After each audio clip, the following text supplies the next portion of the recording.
Welcome to The Explainer. Artificial intelligence is one of those topics everyone is talking about.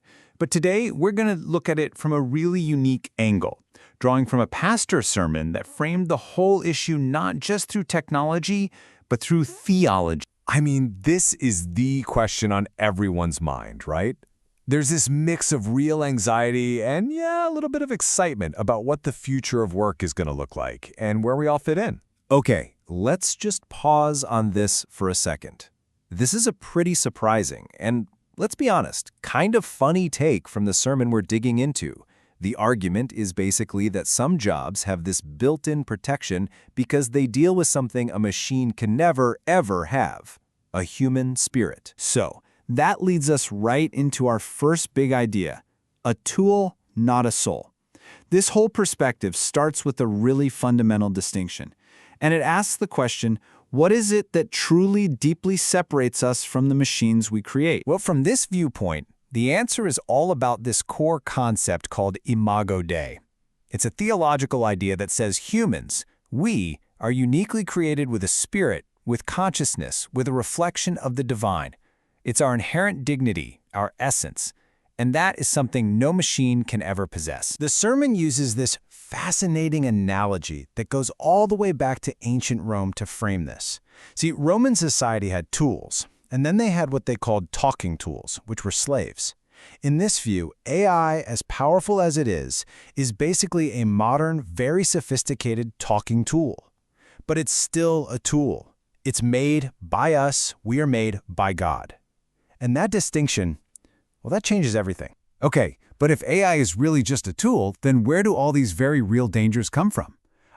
Even its own creators are sounding the alarm. So what's the real ghost in this machine? The sermon points to a few different risks. You've got the risk of losing control, right? A single catastrophic error that could have these massive global consequences.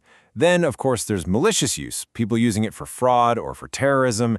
And then there's a more subtle danger: the temptation for us, for humanity, to start to worship AI as a new kind of all-knowing God. And that forces us to ask a really hard question. Is the technology itself the problem, or are we the problem? This is where a central theological point comes in: the idea of the fall, the concept that humanity is, inherently flawed and imperfect. And from that viewpoint, the biggest danger isn't the shiny new tech. It's us, the flawed humans building and using it. So, the crucial point here is that AI is basically a mirror. It can't be separated from human nature. It reflects our intentions and, our flaws. The sermon puts it really bluntly. Since humans are sinful, it's impossible for that not to bleed into the AI we create. The tool will always reflect the hand of its master, for better and for worse. So if AI is just going to reflect our own flaws, where does that leave us? This brings us to Section 3, our human advantage.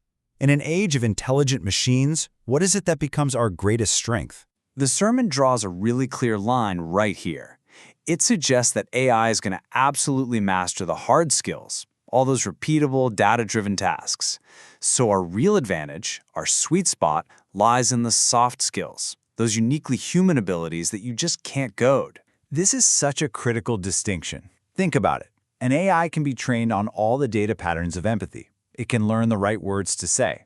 But it can never truly feel sympathy, because sympathy comes from a shared, spiritual, flesh and blood human experience of both joy and suffering. So, how do we actually cultivate this human advantage? Well, this framework lays out a pretty clear three-part strategy. It's about developing our critical and creative thinking, deepening our emotional intelligence to build real connection, and just committing ourselves to lifelong learning. This all brings us to our final section, which is all about pulling these ideas together into a practical framework for, navigating this new world and our relationship with this incredibly powerful technology. And this is maybe the most practical, nuts and bolts takeaway from the whole thing. It just completely reframes the threat, doesn't it? The danger isn't the technology itself. The danger is our own refusal to adapt, to learn, and to use the tools we've been given. So let's just recap this entire theological framework.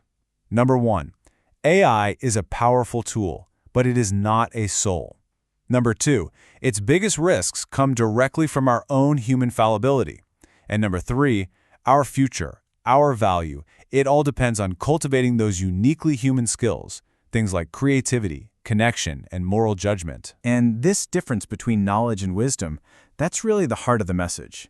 AI can give us knowledge, an ocean of it, but wisdom, that deeper understanding of what is good and right and true, that remains a human and a spiritual pursuit. And so, we'll leave you with that thought to chew on.